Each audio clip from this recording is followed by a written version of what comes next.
கிறிஸ்துவுக்குள் பிரியமான சங்கமம் தமிழ் கிறிஸ்தவ வானொலி நேயர்களுக்கு அன்பின் வாழ்த்துக்கள். இன்றைய மன்னா, கர்த்தருடைய வேதத்தின்படி நடக்கிற உத்தம மார்க்கத்தார் பாக்கியவான். சங்கீதம் 119:1. பிரியமானவர்களே, உங்கள் கையில் வேதம் கொடுக்கப்பட்டிருக்கிறது என்றால் அழகு பார்க்க அல்ல, உங்கள் வாழ்க்கையை எப்படி வாழ வேண்டும், எவற்றை தேட வேண்டும், எதையெல்லாம் விட வேண்டும், நாம் எப்படி குடும்பத்தை நேசிக்க வேண்டும், உலகத்தை நேசிக்க வேண்டும் என்பதை குறித்து ஆழமான சத்தியங்கள் கொடுக்கப்பட்டிருக்கிறது. நீங்கள் சரியாக வேதத்தை வாசித்து அதன்படி நடந்து கொண்டால் உங்கள் வாழ்க்கையின் தூரம் உங்களை மேற்கொள்ள முடியாது. கடன் சுமைகள், வியாதிகள், போராட்டங்கள், பாரங்கள் உங்களை மேற்கொள்ள முடியாது. தீமைகள் வருவதற்கு முன்பதாகவே அங்கே வழிகளை கண்டறியப்படுவீர்கள். நன்றாக வேதத்தை இரவும் பகலும் வாசியுங்கள். உங்கள் வாழ்க்கையில் வசந்தம் வீச தொடங்கும். உங்கள் பாலைவனமான வாழ்க்கை சோலைவனமாய் மாறும். ஒன்றுமே இல்லை என்ற உங்களுடைய வாழ்க்கையில் செழிப்பு வளரும். உங்கள் விளை நிலங்கள் ஆசீர்வாதமான செழிப்பை தரும். 100 மடங்கு ஆசீர்வாதத்தை பெறுவீர்கள். கையிடும் வேலைகள் எல்லாம் தோல்வியாக இருக்கிறதா? அதிர்ஷ்டமே இல்லையா? வேதத்தை வாசியுங்கள். வழிகள் எல்லாம் வசனத்தை நினைத்து கொள்ளுங்கள். வேதம் உங்கள் கால்களுக்கு தீபம், வாழ்க்கைக்கு வெளிச்சம். நிம்மதி, சந்தோஷம், சமாதானம், மன நிறைவு வேதத்தில் தாராளமாய் கொட்டி கிடக்கின்றது. வேதம் என்பது ஒரு புதையல். அந்த புதையலை தோண்ட தோண்ட ஆசீர்வாதங்களை பெறுவீர்கள். தாராளமாய் கொடுக்கப்படும். தாமதிக்காமல் வேதத்தின் ரகசியங்களை ஆராய்ந்து பாருங்கள். போகும் இடமெல்லாம் வெற்றி கிரீடம் சூடப்பட்டு மன நிறைவோடு வாழ்வீர்கள். கர்த்தர் தாமே உங்களில் ஒவ்வொருவரையும் நிறைவாய் ஆசீர்வதிப்பாராக. ஆமேன். God bless you. கிறிஸ்துவின் பிரியமானவர்களே, எந்த நாளுக்கென்று தேவன் நமக்கு வெளியிருக்கும் ஜீவ வார்த்தை ராஜாக்களின் புஸ்தகம் 3வது அதிகாரம் 18வது வசனம். இது கர்த்தரின் பார்வைக்கு அற்ப காரியம். எனக்கு அருமையான சகோதர சகோதரிகளே, இன்றைய நாளிலே கர்த்தர் உங்களுக்காய் எவையெல்லாம் உங்களை கடினப்படுத்தியதோ அவைகளை எளிதாக்குகின்ற நாளாய், எளிதாய் பெற்றுக்கொள்ளுகின்ற நாளாய் கர்த்தர் வாக்கு பண்ணி ஆசீர்வதிக்கின்றார். இன்றைக்கும் நீங்கள் இதுவரை கடந்து வந்த சூழ்நிலைகளில் காணப்பட்ட போராட்டங்கள், பிரச்சனைகளில் மீள முடியாமலும், தோல்விகளையும் நஷ்டங்களையும் அவமானங்கள், நிந்தைகள், குழப்பங்கள், பிரிவினைகள், கசப்புகளில் போராடி கொண்டும் சமூகத்தில் நீண்ட நாட்களாய் காத்திருந்தும் ஆத்மாவிலே இருந்தவர்களாய் விடாய்த்து போயும் சோர்வுற்றும் இருக்கிறவர்களே, இன்றைக்கு உங்களை தேற்றும்படி கர்த்தருடைய வார்த்தையானது சொல்லுகின்றது, நீ காற்றையும் காணமாட்டாய், மழையையும் காணமாட்டாய், ஆனாலும் உன் பள்ளத்தாக்கான சூழ்நிலைகள் யாவையும் நான் மாற்றுவேன், ஆசீர்வாதங்களினால் நிரப்புவேன் என்கிறார். நீண்ட நாட்களாய் எவைகளுக்காக போராடி ஜெபித்தீர்களோ அவைகள் உங்கள் பார்வைக்கு காணப்பட்டாலும் கர்த்தரின் பார்வைக்கு அது அற்ப காரியம். ஆகவே இன்றைக்கு உங்களின் ஜெபங்கள், காரியங்கள் எதுவாக இருந்தாலும் அவற்றை ஜெயமாக மாற்றி தந்து ஆசீர்வதிக்கின்றார். தேவனால் கூடாத காரியம் என்பதை விசுவாசியுங்கள். ஆசீர்வாதங்களை பெற்றுக் கொள்வீர்கள்.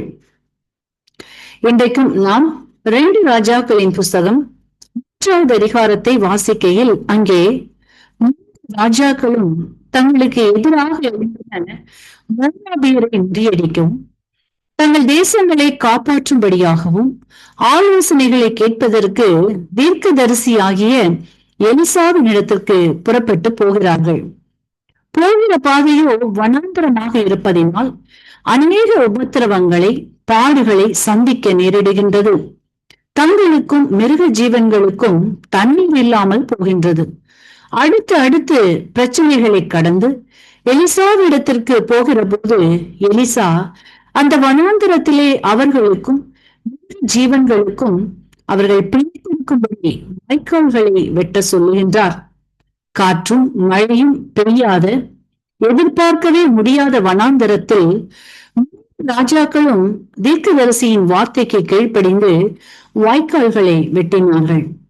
வாய்க்கால்கள் தண்ணீரால் நிரம்பிற்று.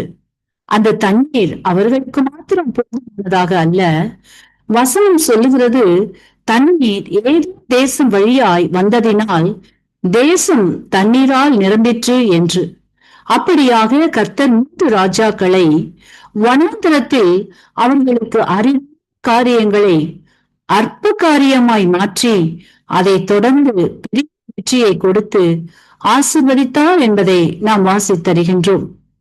இன்றைக்கு உங்களுடைய வாழ்க்கையிலும் கூட கடந்து போகின்ற பாதைகள் வனாந்திரம் போன்றும் தண்ணீர் இல்லாத பள்ளத்தாக்குகளை போன்றும் காணப்படுகிறதா? எந்த நிலையும் காணப்படவில்லையே. போராட்டங்களும் பிரச்சனைகளும், குடும்பத்தில் பிரிவினைகளும், சமாதான குறைவுகளும், பலவீனங்களும், பற்றாக்குறைகளும், வியாதியின் கூறுகளினால் மனசோர்வுகளும் வந்து வந்து வேதனைப்படுத்துகின்றதா?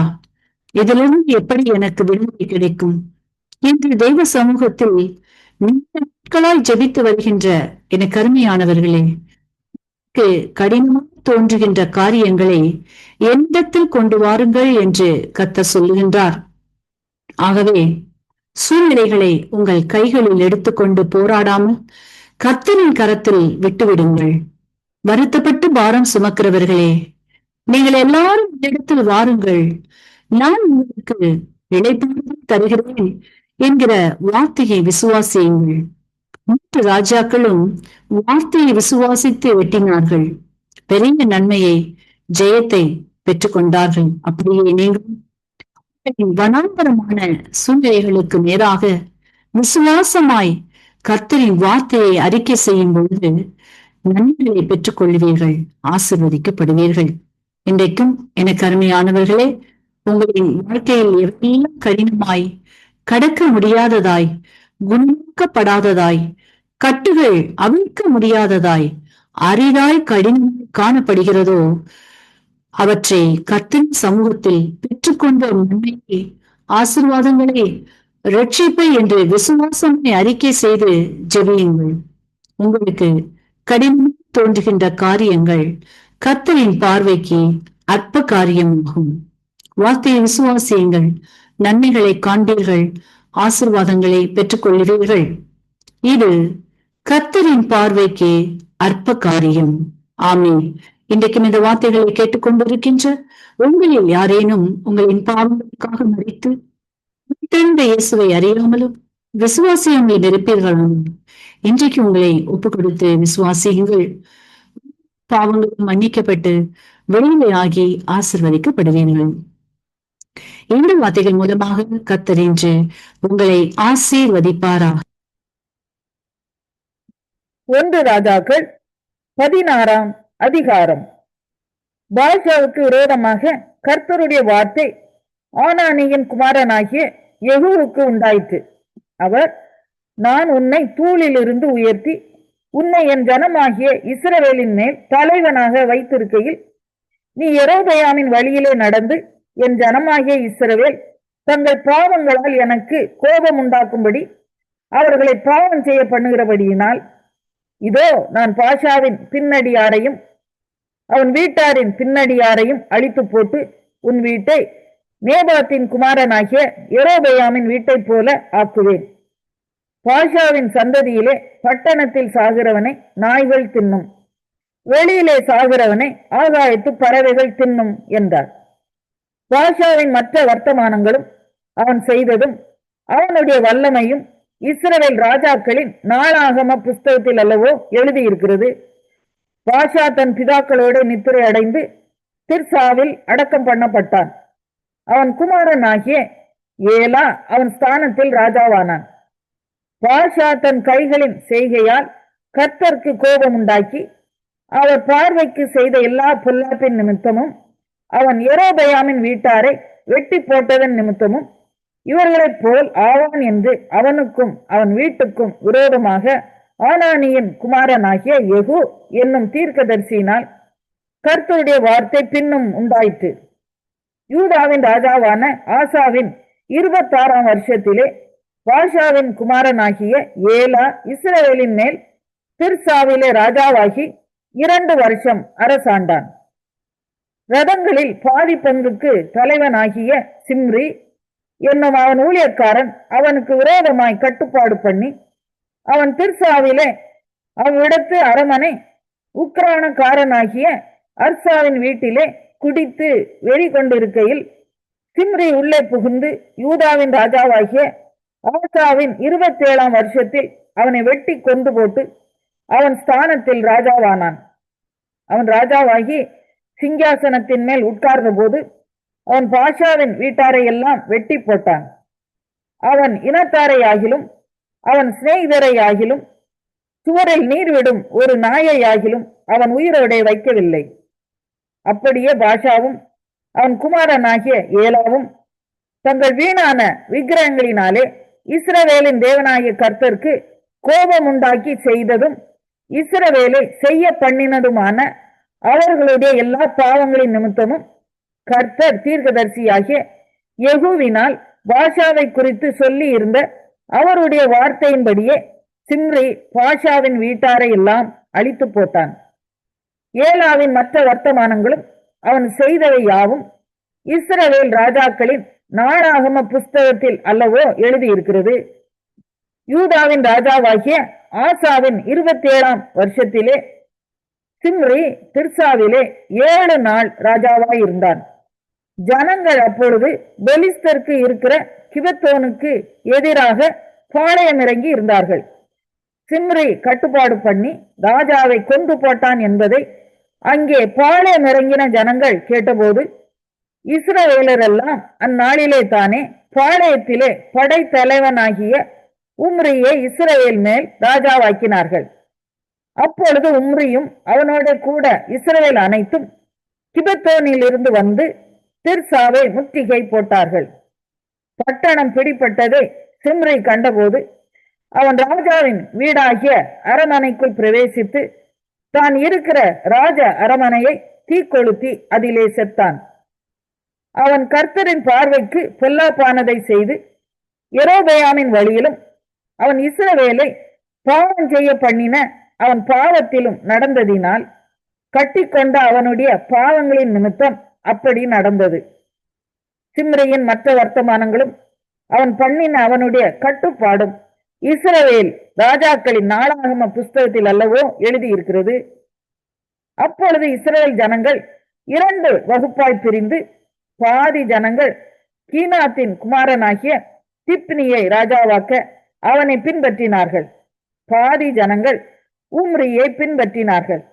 ஆனாலும் கீனாத்தின் குமாரனாகிய திப்னியை பின்பற்றின ஜனங்களை பார்க்கிலும் உம்ரியை பின்பற்றின ஜனங்கள் பலத்து போனார்கள். திப்னி செத்து போனான், உம்ரி அரசாண்டான்.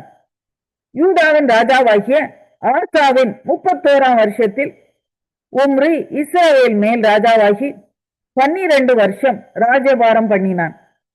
அவன் திர்சாவிலே 6 வருஷம் அரசாண்டு பின்பு சேமேரின் கையிலிருந்து சமாரியா மலையை 2 தாலந்து வெள்ளிக்கு வாங்கி அந்த மலையின் மேல் ஒரு பட்டணத்தை கட்டி அதற்கு மலையினுடைய எஜமானாயிருந்த சேமேருடைய பேரின்படியே சமாரியா என்னும் பெயரை தரித்தான்.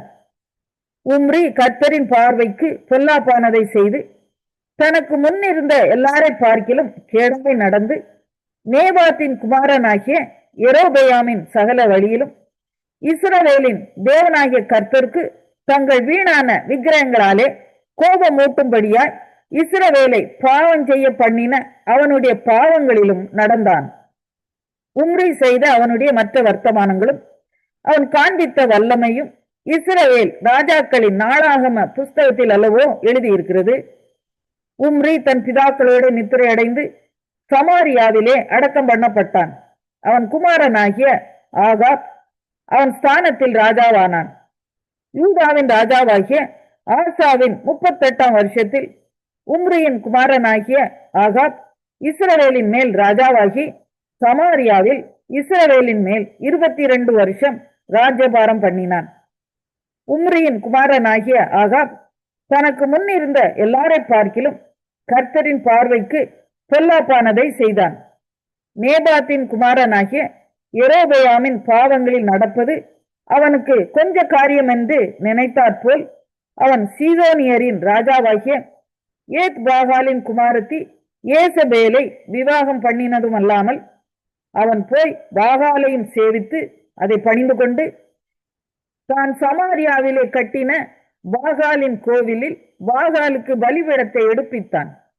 ஆகாப் ஒரு விக்கிர தோப்பையும் வைத்து இஸ்ரவேலின் தேவனாகிய கர்த்தருக்கு கோபம் உண்டாக்கும்படிக்கு தனக்கு முன்னிருந்த இஸ்ரவேலின் ராஜாக்கள் எல்லாம் செய்ததை பார்க்கிலும் அதிகமாய் செய்து வந்தான். அவன் நாட்களிலே பெத்தேல் ஊரானாகிய ஈயேல் எரிகோவை கட்டினான். கர்த்தர் நூனின் குமாரனாகிய யோசுவாவை கொண்டு சொல்லி இருந்த வார்த்தையின்படியே அவன் அதன் அஸ்திபாரத்தை போடுகிற போது அபிராம் என்னும் தன் மூத்த குமாரனையும் அதன் வாசல்களை வைக்கிற போது செகூப் என்னும் தன் இளைய குமார். எரேமியா 42 அதிகாரம்.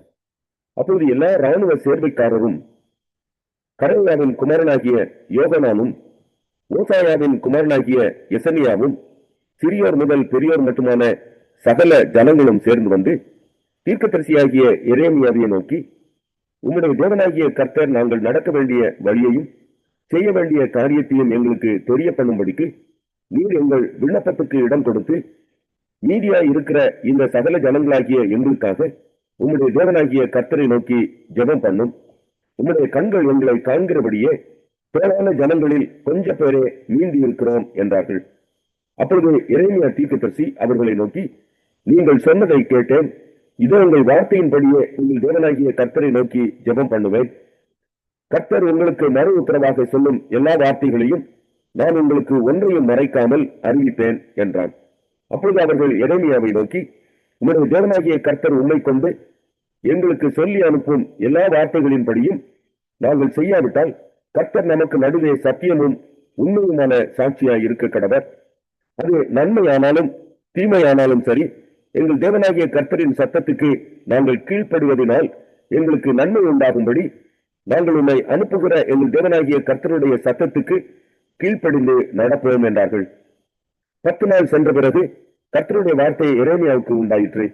அப்போது அவன் கரேயாவின் குமாரனாகிய யோகனானையும் அவனோடு இருந்த எல்லா இராணுவ சேர்வைக்காரரையும் சிறியோர் முதல் பெரியோர் மட்டும் உண்டான சகல ஜனங்களையும் அழைத்து அவர்களை நோக்கி, உங்களுக்காக விண்ணப்பம் செய்யும்படிக்கு நீங்கள் என்னை அனுப்பின இஸ்ரவேலின் தேவனாகிய கர்த்தர் உரைக்கிறது என்னவென்றால், நீங்கள் இந்த தேசத்திலே தரித்திருந்தால் நான் உங்களை கட்டுவேன், உங்களை இடிக்க மாட்டேன், உங்களை நாட்டுவேன், உங்களை பிடுங்க மாட்டேன்.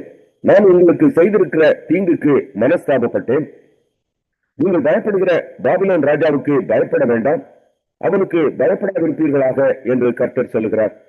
உங்களை ரட்சிக்கும்படிக்கும் உங்களை அவன் கைக்கு தப்புவிக்கும்படிக்கும் நான் உங்களுடனே இருந்து அவன் உங்களுக்கு இறங்குகிறதற்கும் உங்கள் சுய தேசத்துக்கு திரும்பி வர பண்ணுகிறதற்கும் உங்களுக்கு இரக்கம் செய்வேன். நீங்கள் உங்கள் தேவனாகிய கர்த்தருடைய சத்தத்துக்கு செவிகொடாமல் நாங்கள் இந்த தேசத்திலே இருக்கிறதில்லை என்றும், நாங்கள் யுத்தத்தை காணாததும் எக்கால சத்தத்தை கேளாததும் அப்ப தாழ்ச்சியினால் பட்டினியாய் இராததுமான எகிப்து தேசத்துக்கே போய் அங்கே தரித்திருப்போம் என்று சொல்வீர்களேயாகில், யூதாவில் மீந்தி இருக்கிறவர்களே, அதை குறித்து உண்டான கர்த்தருடைய வார்த்தையை கேளுங்கள். நீங்கள் எகிப்துக்கு போக உங்கள் விருப்பங்களை திருப்பி அங்கே தங்க போவீர்களானால் நீங்கள் பயப்படுகிற பட்டயம் எகிப்து தேசத்திலே உங்களை பிடிக்கும். நீங்கள் ஐயப்படுகிற பஞ்சம் எகிப்திலே உங்களை தொடர்ந்து வரும், அங்கே சாவீர்கள். எகிப்திலே தங்க வேண்டும் என்று அவ்விடத்துக்கு தங்கள் முகங்களை திருப்பின எல்லா மனுஷருக்கும் என்ன சம்பவிக்கும் என்றால், பட்டயத்தாலும் பஞ்சத்தாலும் கொள்ளை நோயாலும் சாவார்கள். நான் அவர்கள் மேல் வரப்பண்ணும் தீங்கினாலே அவர்களில் மீதியாகிறவர்களும் தப்புகிறவர்களும் இல்லை என்று இஸ்ரவேலின் தேவனாகிய சேனைகளின் கர்த்தர் சொல்லுகிறார். என் கோபமும் என் உக்கிரமும் எருசலேமின் குடிகள் மேல் எப்படி மூண்டதோ அப்படியே என் உக்கிரம் நீங்கள் எகிப்துக்கு போகும்போது உங்கள் மேல் மூடும். நீங்கள் சாபமாகவும் பாழாகவும் அழிப்பாகவும் நிம்மதியாகவும் இருந்து இவ்விடத்தை இனி காணவிருப்பீர்கள் என்று இஸ்ரவேலின் தேவனாகிய சேனைகளின் கர்த்தர் சொல்லுகிறார். யூதாவில் மீதியானவர்களே, எகிப்துக்கு போகாதிருங்கள், என்று கர்த்தர் உங்களை குறித்து சொன்னார் என்பதை இந்நாளில் உங்களுக்கு சாட்சியாக அறிவித்தேன் என்று அறிவுங்கள். உங்கள் ஆத்துமாக்களுக்கு விரோதமாய் உங்களை மோசம் போக்கினீர்கள். நீ எங்கள் தேவனாகிய கர்த்தரை நோக்கி எங்களுக்காக விண்ணப்பம் பண்ணி எங்கள் தேவனாகிய கர்த்தர் சொல்வதையெல்லாம் எங்களுக்கு அறிவிக்க வேண்டும், அதன்படியே செய்வோம் என்று நீங்கள் சொல்லி என்னை உங்கள் தேவனாகிய கர்த்தரிடத்துக்கு அனுப்பினீர்கள். நான் இந்நாளில் அதை உங்களுக்கு அறிவித்தேன். ஆனால் தேவனாகிய கர்த்தரின் சத்தத்துக்கும் அவர் என்னை கொண்டு உங்களுக்கு சொல்லி அனுப்பின எந்த காரியத்துக்கும் செவிகொடாமற் போனீர்கள். இப்போதும் தங்கி இருப்பதற்கு நீங்கள் போக விரும்புகிற ஸ்தலத்தில் தானே பட்டயத்தாலும் பஞ்சத்தாலும் கொள்ளை நோயாலும் சாவீர்கள் என்று. மாற்கு 16ஆம் அதிகாரம். பின்பு மகதலேனா மரியாளும் யாக்கோபின் தாயாகிய மரியாளும் சலோமே என்பவளும் அவருக்கு சுகந்த வர்க்கம் இடும்படி அவைகளை வாங்கிக் கொண்டு வாரத்தின் முதலாம் நாள் அதிகாலையிலே சூரியன் உதயமாகிற போது கல்லறையின் இடத்தில் வந்து, கல்லறையின் வாசலில் இருக்கிற கல்லை நமக்காக எவன் புரட்டி தள்ளுவான் என்று ஒருவரோடொருவர் சொல்லிக் கொண்டார்கள். அந்த கல் மிகவும் பெரிதாய் இருந்தது. அவர்கள் ஏறிட்டு பார்க்கிற போது அது தள்ளப்பட்டு இருக்க கண்டார்கள். அவர்கள் கல்லறைக்குள் பிரவேசித்து வெள்ளை அங்கி தரித்தவனாய் வலது பக்கத்தில் உட்கார்ந்திருந்த ஒரு வாலிபனை கண்டு பயந்தார்கள். அவன் அவர்களை நோக்கி, இருங்கள், சிலுவையில் அறையப்பட்ட நசரேயனாகிய இயேசுவை தேடுகிறீர்கள். அவர் உயிர் தெழுந்தார், அவர் இங்கே இல்லை. இதோ அவரை வைத்த இடம். நீங்கள் அவருடைய சீஷரிடத்திற்கும் பேதுருவின் இடத்திற்கும் போய் உங்களுக்கு முன்னே கலிலேயாவுக்கு போகிறார், அவர் உங்களுக்கு சொன்னபடியே அங்கே அவரை காண்பீர்கள் என்று அவர்களுக்கு சொல்லுங்கள் என்றான். நடுக்கமும் திகிலும் அவர்களை பிடித்தபடியால் அவர்கள் சீக்கிரமாய் வெளியே வந்து கல்லறையை விட்டு ஓடினார்கள். அவர்கள் பயந்திருந்தபடியினால் ஒருவருக்கும் ஒன்றும் சொல்லாமற் போனார்கள். வாரத்தின் முதல் அதிகாலையிலே இயேசு எழுந்திருந்த பின்பு மகதலேனா மரியாளுக்கு முதல் தரிசனமானார். அவள் இடத்திலிருந்து அவர் 7 பிசாசுகளை துரத்தி இருந்தார். அவள் புறப்பட்டு அவரோட கூட இருந்தவர்கள் துக்கப்பட்டு அழுது கொண்டிருக்கையில் அவர்களிடத்தில் போய் அந்த செய்தியை அறிவித்தாள். அவர் உயிரோடு இருக்கிறார் என்றும் அவளுக்கு காணப்பட்டார் என்றும் அவர்கள் கேட்ட பொழுது நம்பவில்லை. அதன் பின்பு அவர்களில் 2 பேர் ஒரு கிராமத்துக்கு நடந்து போகிற பொழுது அவர்களுக்கு மறுரூபமாய் தரிசனமானார். அவர்களும் போய் அதை மற்றவர்களுக்கு அறிவித்தார்கள். அவர்களையும் அவர்கள் நம்பவில்லை. அதன் பின்பு 11 இருக்கையில் அவர்களுக்கு அவர் தரிசனமாகி உயிர் தெழுந்திருந்த தம்மை கண்டவர்களை அவர்கள் நம்பாமல் போனதின் நிமித்தம் அவர்களுடைய அவிசுவாசத்தை குறித்தும் இருதய கடினத்தை குறித்தும் அவர்களை கடிந்து கொண்டார். பின்பு அவர் அவர்களை நோக்கி, நீங்கள் உலகமெங்கும் போய் சர்வ சிருஷ்டிக்கும் சுவிசேஷத்தை பிரசங்கியுங்கள். விசுவாசம் உள்ளவனாகி ஞான ஸ்நானம் பெற்றவன் ரட்சிக்கப்படுவான், விசுவாசியாதவனோ ஆக்கினைக்குள்ளாக தீர்க்கப்படுவான். விசுவாசிக்கிறவர்களால் நடக்கும் அடையாளங்கள் ஆவன. என் நாமத்தினாலே பிசாசுகளை துரத்துவார்கள், நவமான பாஷைகளை பேசுவார்கள், சர்ப்பங்களை எடுப்பார்கள், சாவுக்கு ஏதுவான யாதொன்றை குடித்தாலும் அது அவர்களை சேதப்படுத்தாது. வியாதியஸ்தர் மேல் கைகளை வைப்பார்கள், அப்பொழுது அவர்கள் சொஸ்தமாவார்கள் என்றார். இவ்விதமாய் கர்த்தர் அவர்களுடனே பேசின பின்பு பரலோகத்துக்கு எடுத்துக்கொள்ளப்பட்டு தேவனுடைய வலது பாரிசத்தில் உட்கார்ந்தார். அவர்கள் புறப்பட்டு போய் எங்கும் பிரசங்கம் பண்ணினார்கள். கர்த்தர் அவர்களுடனே கூட கிரியையை நடத்தினார்.